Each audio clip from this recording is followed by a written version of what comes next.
The 100th Monkey is a philosophy based upon the writing of a man named Rupert Sheldrake. Rupert Sheldrake lives in England, and he has written a book, which I have been studying, called A New Science of Life. And it was voted by the American Academy of Physics as the book most likely to be burned by their academy. All right? Because it is so blasphemous and absurd and silly, the notions inside of it. What Rupert Sheldrake is suggesting is that memory, which is what we can recall of all the things that have happened to us, is simply not stored in the brain. It's just not stored in the brain. All kinds of physical evidence to, like where they do experiments with cutting out pieces of the brain, a lot of ways of scientific evidence of establishing this belief. Just let it in. Don't endorse it, just let it in. Don't bite off my finger. Just look to where it's pointing for a few minutes, okay? The notion is that if memory, of course, is not stored in our brain, then where is it? Right? The philosophy is very simple, that all members of a species are connected together through what they call morphogenetic fields, just very much like magnets. And these fields surround all human beings. The 100th monkey is the number, the 100th monkey. Off the coast of Japan, there's an island. And they took a group of these monkeys from one species, and they put sweet potatoes out there on the beach. And they watched the monkeys. And the monkeys began to wash the sweet potatoes in a certain way that was peculiar to this species. And they began to eat them in a way that was peculiar to this species. After a given amount of time, when a certain number of monkeys within that species began to do that, the same behavior began to crop up in monkeys of the same species on islands 200 and 300 miles away. The question is, how did it happen? How could that have happened? And that's, without going into all the details of that, if there is truth that all members of a species are connected, that all human beings are connected as well. And if all of us are connected in some way that we don't understand, but in fact are connected, then I'm not here to tell you that you have to be thinking positive thoughts because it'll improve your life. I'm here to tell you that you have an obligation because you could be depressing somebody in Uruguay right now by thinking negative thoughts. It's true. Now just think about it. Just let it in. The highest form of ignorance is to reject something you know nothing about. That's the highest form you can get to. We know so little about this whole idea. But what we do know is that when human beings begin to think in positive, healthy ways, that they reduce certain endorphins into the chemistry of your blood. This is from Anatomy of an Illness, Norman Cousins. And that when you think positive, happy, loving, laughing thoughts, there's a different chemistry that goes into your body than when you think depressing, negative, anguishing, despairing thoughts. And that thinking, the way that you decide to think, has a dramatic effect on your chemistry and on your physiology and on your health as a human being. And that we know that when they did the artificial heart transplants, when they were looking for all the people up in Kentucky, who they were going to pick, there were many, many volunteers because a lot of these people only have a few weeks left to live. So if they could get a few more months, they were very willing to be expendable. The number one criteria was the will to live. What kind of an attitude does this human being have? How do they think? Because we do not want somebody who gives up on life, who is going to feel bad, who is going to be telling himself that he shouldn't be in this position. So as you begin to think about the possibility, here's what Ken Keyes did in The 100th Monkey. He said, and The 100th Monkey is about nothing I've said so far. That's just all what I learned through my own research and my own reading and so on. The 100th Monkey is a book about nuclear war. The belief is this. If enough people on our planet think there's going to be a nuclear holocaust and believe that it's going to happen, we are going to create it by the way that we think. When a critical mass, and that's the theory, the 100th monkey, when you get to a certain number of people thinking anything, then it begins to spread to the rest of us all over our planet, and we begin to act upon those collective thoughts. The thinking is, who knows, I'm open to it, that we are not only connected to everybody who's alive, but everybody who ever has been, and everybody who ever will be. That we may all in some way be connected. So that if we want, the number one thing in the Hunger Project is that we are trying to raise the consciousness of the world, to help people to understand that starvation is something we cannot tolerate any longer. We won't have it. We won't think of it as something that is inevitable. What is happening now is people are beginning to say, what can I do? How can I change that? The same thing is true with nuclear war. If you want to think about raising your children, my friends, what more important parental task do you have than to make sure that our world is a place that's going to be inhabitable for our children and our grandchildren? As Victor Hugo said, there is nothing more powerful than an idea whose time has come. And we can make any idea have its time come by collectively thinking in these ways. And imagine that we're all connected like this. Imagine. God's one and only voice's silence means that God is that which is indivisible. There is no place that God is not. And you can't divide God up and say that God is on this side or God is on that side. I've often said that God isn't doing anything different now than God was doing an hour ago or 100 years ago. And God isn't doing anything different now than he will be doing 1,000 years from now. God is exclusively here and now, not elsewhere, not in heaven someplace apart from us, but here, now, and indivisible. And the word indivisible is very important, because that which is everywhere and cannot be separated or carved up is something that we have a great deal of difficulty in the world of the physical form experiencing and understanding. Because our world, the world of you listening here, is a world of dichotomies. It's a world of paradoxes. We divide everything up. And dichotomies are just our way of being. We divide everything in the world up. The only reason we know that something called darkness exists is because of light. If there was nothing called light, we wouldn't know anything called darkness. The only reason we have a concept called up is because we have something of its reverse called down. You've never seen a person with a front who doesn't have a back. You've never seen a person with an outside who doesn't have an inside. We divide everything. Everything is in the world of the divisible. In the Bhagavad Gita, it speaks about transcending the dichotomies, figuring out a way to get past the up-down, the male-female, the good-bad, the right-wrong, the old, the new, the alive and the dead.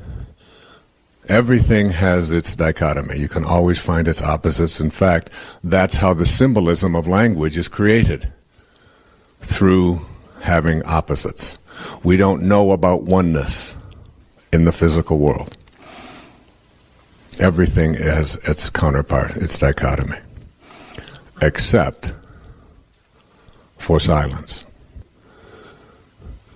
Silence is the only experience that is the same as God. It is indivisible. You take silence, and we'll have some right now, and now let's just cut that in half. And what do we have? More silence.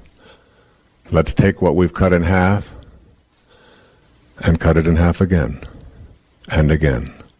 And endlessly you attempt to divide into a dichotomy, silence, but you can never do it, because silence is indivisible. And silence is God's one and only voice. When you go into silence, you go into the place where you make conscious contact with God, whatever it is that God means to you. You make conscious contact with that omnipotent, omniscient force in the world. that omnipresence of God. And the reason I say that it's not crowded along the extra mile is because the mile that most people are on is a very, very noisy mile. And I encourage young people to become more comfortable with silence. We live in a world of bulldozers and leaf blowers and trucks that make endless amounts of noise and chatter. And constantly, I have a home, a place a retreat that I go to frequently on Maui. And oftentimes I will walk in the morning and they're in a big building project in Maui. And I'll go past one building after another and start to count the noisemakers as all of these machines and all of these people who are trying to make the place look so pristine and so beautiful and so landscaped, instead of just letting it grow, just letting it be. Silence and God are one because you can't divide either one of them. Okay? So that going to silence as frequently as you can and understanding that out of silence, everything is created. The words that you are listening to right now as I speak emerge from silence. That silence is the source. And it's the source that is what we want to make conscious contact with. Like the source of all light is the sun. And the only reason we know about light is because of something called darkness. But when you go to the source can't be divided. If you don't accept yourself, nothing else, no one else is either. You know, it's like, I think of it as like we're all creations of God. We all come from the same place. You know, T.S. Eliot said that we shall not cease from exploration, but at the end of all of our exploring will be to return to the place from which we originated and to know it for the first time. And he was speaking about death, and I don't take that as an explanation of death. I take that as an explanation of an understanding that we all emerged from this place, the same place, that we're all connected. Everything in this universe is connected. Larry Dossey has just written a beautiful book called One Mind, and I've just finished reading it, and it's like showing scientifically how everything is connected to everything in this universe, and you can't take anything and not see the connection to it, especially at the quantum level. So that So who you are is a creation of God. You know, in my book Wishes Fulfilled, I talk about, it's like one of the things you have to recognize is that your highest self is God. You must be like what you came from. So a little tiny spark of who you are is the Tao, is God, is divine mind, is Krishna, is consciousness, is Buddha, whatever you want to call it. In the Tao, the opening line of the Tao says, the Tao that can be named is not the Tao. We can't find a name for it. It's just like, but it's the best name we can come for it is something called love. It's just love. It's divine love. And so this is what you came from. So if you don't accept yourself, you're not accepting something that is the creation of God. You know, because truly, I mean, it's like the greatest wisdom that you can have is the recognition that you are a piece of this divinity. And I walk around with just Rumi said, sell your cleverness and purchase bewilderment. I'm just in a state of bewilderment about it all. And when you accept yourself, you love yourself. And when you love yourself, that's what you have to give away. And the only thing that you can give away, and that's what a saint is, someone who can only give love away, because that's all they have inside. That's been my goal in my life, is to have no enemies, to have nothing, and particularly not to make an enemy of myself. To love everything about myself. And while I was going through the last 6 months of this pain, the stuff we tapped on down in Australia and so on, most of the time, and you've heard me say it many times, say there's a lesson in this for me. And I just did a public television special, another public television special. And when I got an hour and a half before the show to start, I got one of these attacks again in the neck, and I was just like, how am I going to get through this thing, and so on. And I said a prayer. My wife was there, 2 of my girls were there, we were in the room, I had my arms around them, and I said, if I'm supposed to endure this pain, for whatever reason that I don't even understand yet, I'm willing to do it. But could I please just have the next couple of hours so that I could at least get through this experience? And it just dissolved. And I was able, you were there, you were in the audience, and I was able to go out there and do it. And then the pain returned the next day, and I went right back to that state, and I still do it now. And I can feel it even now as we're talking about it a little bit here.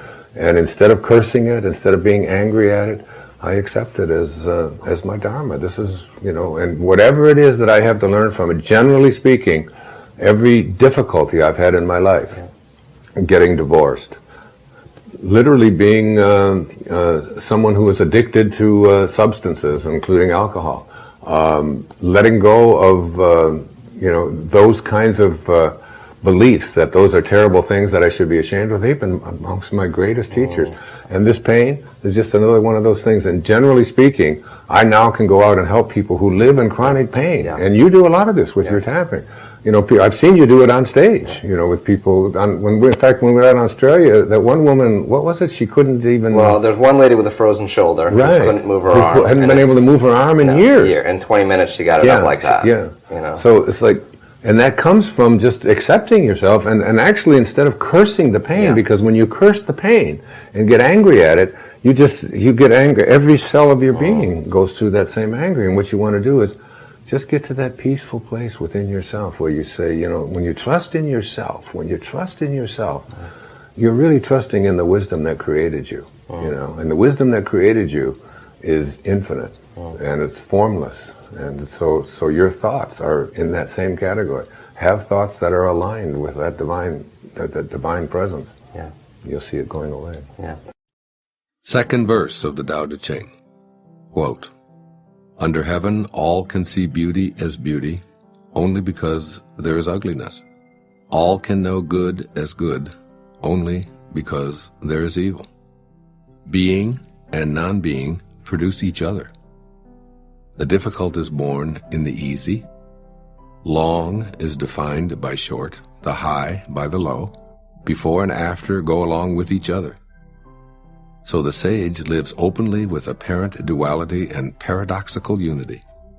The sage can act without effort and teach without words, nurturing things without possessing them. He works, but not for rewards. He competes, but not for results. When the work is done, it is forgotten. That is why it lasts forever. Unquote. Living the paradoxical unity. Has it ever occurred to you that beauty depends on something being identified as ugly? Therefore, the idea of beauty produces the idea of ugliness and vice versa. Just think of how many concepts in this duality belief system depend on opposites. A person isn't tall unless there's a belief system that includes short. Our idea of life couldn't exist without that of death. Day is the opposite of night. Male is the antithesis of female. What if you instead perceived all as a piece or a glimpse of the perfection of oneness? I think this is what Lao Tzu is suggesting with his description of the sage who lives openly with apparent duality and paradoxical unity. Imagine the perfect oneness coexisting in the apparent duality, where opposites are simply judgments made by human minds in the world of the 10,000 things. Surely the daffodil doesn't think that the daisy is prettier or uglier than it is, and the eagle and the mouse have no sense of the opposites we call life and death.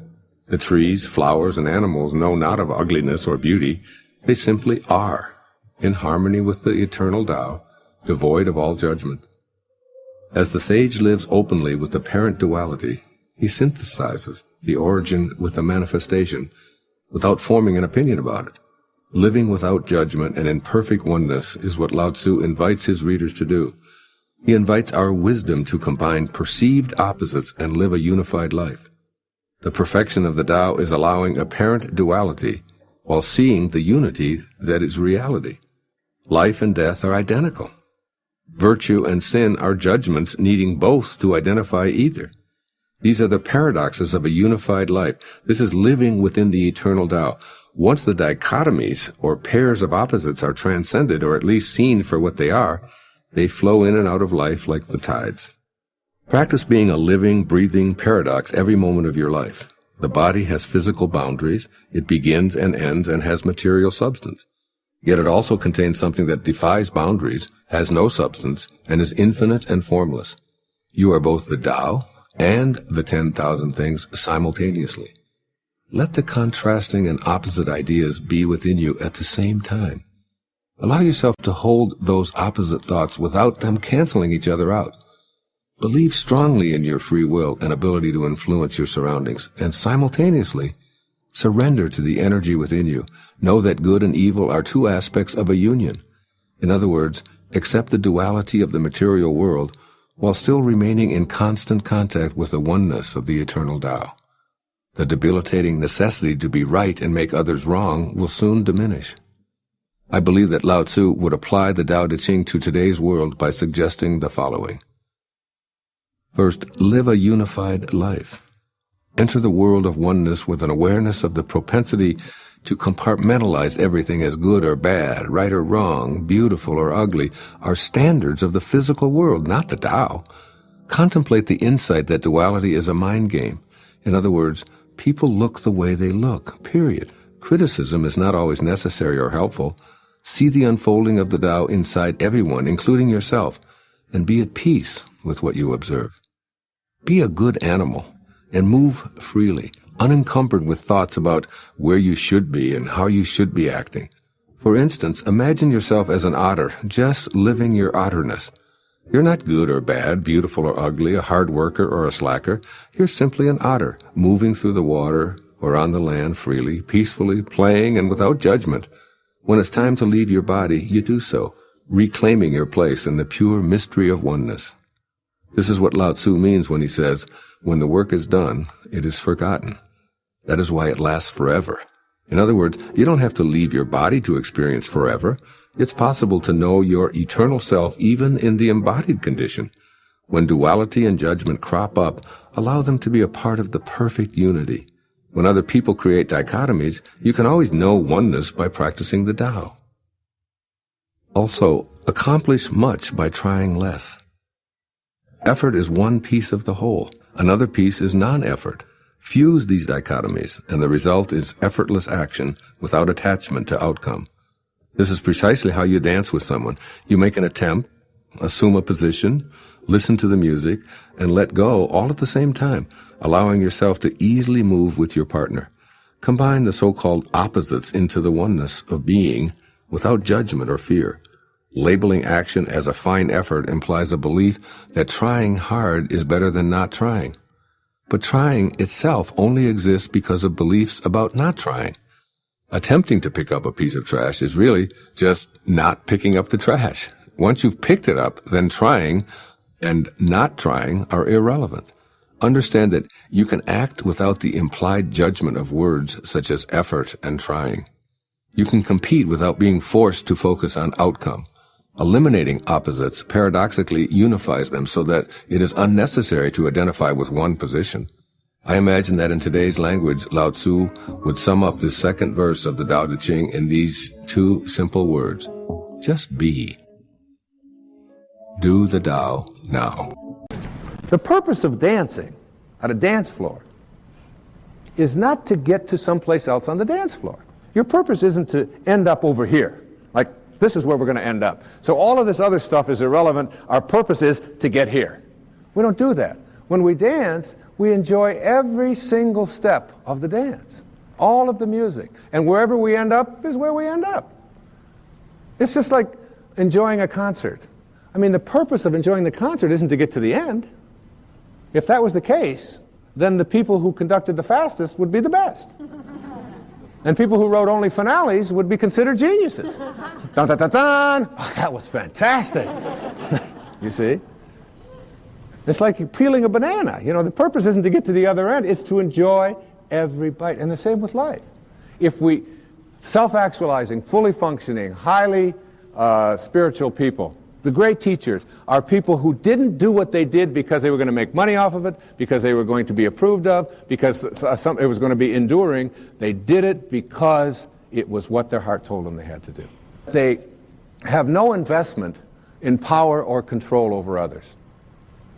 Their life is not about who I'm better than. See, true nobility is not about being better than somebody else. Everybody's better than somebody else at something and not as good as somebody else at something else. True nobility is about being better than you used to be. It's about growing in your life. That's what nobility is.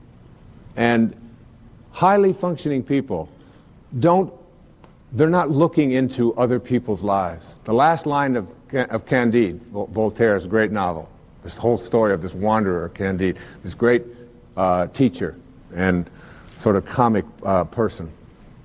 The last line, I guess we'll have to learn to cultivate our own garden. Cultivate your own garden. If other people want to grow rutabagas and you want to grow cabbage, then allow that and be independent of that. But so many people live their lives through what others are doing, how well they're doing it. Fully functioning people let go of that. That they have incredibly high energy and enthusiasm. Enthusiasm, entheos, the God within. When people say to me, what makes a great speaker? I said, be authentic and be enthusiastic. And it doesn't matter what your content is. People will love you if you're authentic and enthusiastic, if they can see the God within you. If they have no concept of failure, there's no such thing. If you take a golf ball and you put it up on a tee and you stand there and you swing at the golf ball and it dribbles off to the side, you haven't failed. You've produced a result. The question is, what do you do with the results you produce? Everything that you do produces a result. You can call it failure and say, well, I'm not good at this, I've never been very athletic, and apply all kinds of labels to yourself. But we should never, ever allow ourselves to think of ourselves as failures, nor should we ever place that label on anybody else, because you can't fail. It's just a judgment. The only difference between a flower and a weed is a judgment. It's just a judgment. And the difference between success and failure is just a judgment. You know, Edison, the great inventor, of course. You know, when asked the question, he had tried 25,000 different ways to invent a battery, and he still didn't have it. And finally someone said to him, how does it feel, someone of your stature, to have failed 25,000 times? He said, failed? I don't know anything about failing. He said, today I know 25,000 ways not to make a battery. What do you know? And every time you do something, every time you go, and it doesn't work, you learn something. And the question isn't whether you failed, it's what do I do with the results I produce? If you pick the golf ball up and put it back on there and say, all right, I'm going to correct that, and you do it again and again and again, eventually, if you go through the 4 pathways, if you practice the discipline and the wisdom and the unconditional love, eventually, when you surrender, you'll know how to hit a golf ball. But you'll never do it the moment you label yourself to be a failure.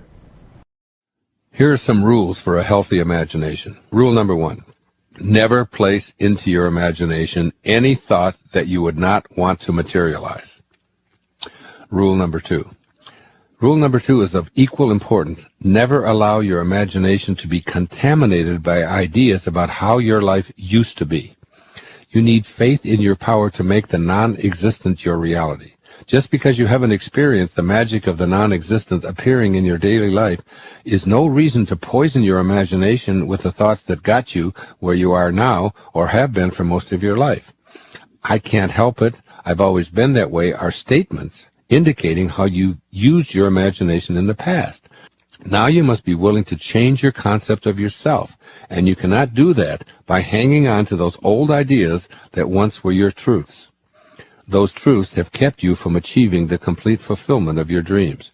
Your imagination can undergo a complete overhaul. Replace the old ideas of, I've always been this way, it's my nature, it's the only thing I've ever known. Replace them with, I am God, I am capable, I am strong, I am wealthy, I am healthy, I am happy. Or use the words of Saint Germain, quote, I am the conquering presence. I command this I am presence to govern perfectly my mind, my home, my affairs, and my world, unquote.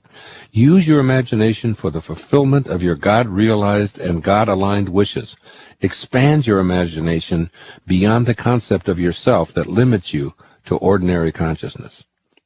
Rule number 3 is a strong reminder to you that your imagination is yours and yours alone. It is a vast, boundaryless realm within you that no one else has access to. No one can peer into your imagination and place things in there that they prefer for you, nor can they extract any ideas that are percolating in that grand imagination of yours. Your imagination is your own fertile field for growing any seedlings that you choose to plant for a future harvest. This rule advises you to never allow someone else's ideas about what is possible or impossible for you, how you should be thinking, or who you should be, or anything else to occupy your imagination. Regularly inventory the thoughts in your imagination. Notice how many of those ideas were originally suggested by well-meaning others, dating all the way back to your early childhood up to and including today. You may have been told that you have always been a dreamer, as if this were a fault. I can speak here from experience. Family, friends, teachers, and even advisors frequently disparaged ideas that burned brightly in my imagination. I often heard comments such as, Wayne, you're such a dreamer. Get real. You're never going to make it as a writer or a television performer or a movie personality. Be realistic. We know what's best for you. When I was being discharged from the Navy at the age of 22, my superiors warned me that starting college at my advanced age was loaded with uncertainty, particularly since I had no higher education experience and I would be competing with younger, recent high school graduates. Since I already had a skill as a cryptographer in the Navy, they advised me to pursue what they felt was best for me. But I had a dream. An imagination filled with the ideas of teaching and writing and speaking to large audiences. I saw myself on stage. I saw myself as a prominent author, and this vision could not and would not be sabotaged by someone else's vision of what I should or could become. As a young boy in a foster home, I almost always ignored other people's ideas about what I should be thinking or doing. I simply was indifferent to their opinions regarding what I could imagine for myself. I've carried this kind of inner discipline regarding my own imagination with clarity, refusing to allow external opinions to cancel or diminish what for me was hallowed ground. Recently, others advised me that acting in a movie was not sensible for me as a 68-year-old man with no acting experience. I once again remembered to hang the Do Not Disturb sign at the entrance to my imagination, and proceeded to take acting lessons and adopt the self-enforced regimen that allowed me to create a movie. It is a product that fills me with pride today, all because I have diligently practiced rule number 3. I urge you to watch The Shift and see what I mean.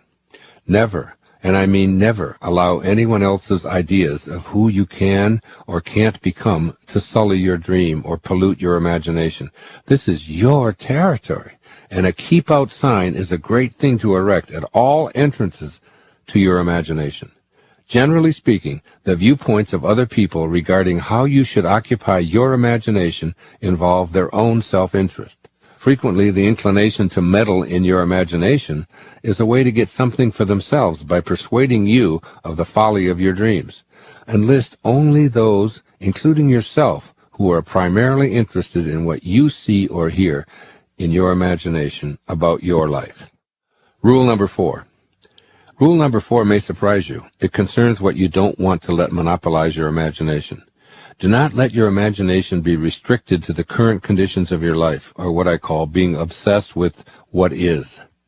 Your imagination is unlimited, and if you've opted for an ordinary level of living, it is tempting to stay in what is rather than what you unabashedly intend to manifest for yourself. Keep reminding yourself that everything that you've believed has gotten you to precisely the point where you are now. If you want to elevate your life, and become a manifester, then you have to change what you believe to be true about yourself that has landed you exactly where you are today. The sentiments of, this is reality, this is just the way things are, there's nothing that I can do to change it, and the like are pernicious thoughts that will taint and defile your great gift of I am that I am, which is your divine inheritance from your Creator. Just as growth isn't possible if one continues doing things exactly the same today as yesterday and tomorrow, so is your imagination charged with the same challenge. In your imagination, you can replace the thought of, I will one day be in a better place with, I am already in my mind where I intend to be. This may sound irrational because you are accustomed to evaluating your life on the basis of what your senses tell you is your reality. You can make the choice to reprogram your imagination to take you where you intend to be in the now. Creation originates in the world of spirit, or to say it differently, your imagination is the source of all that has yet to manifest for you. By staying only with what your senses tell you is your reality, you place a barrier to letting your imagination create all that you wish, all that you desire. Your imagination is unlimited. What is today is restricted by just that, what is today.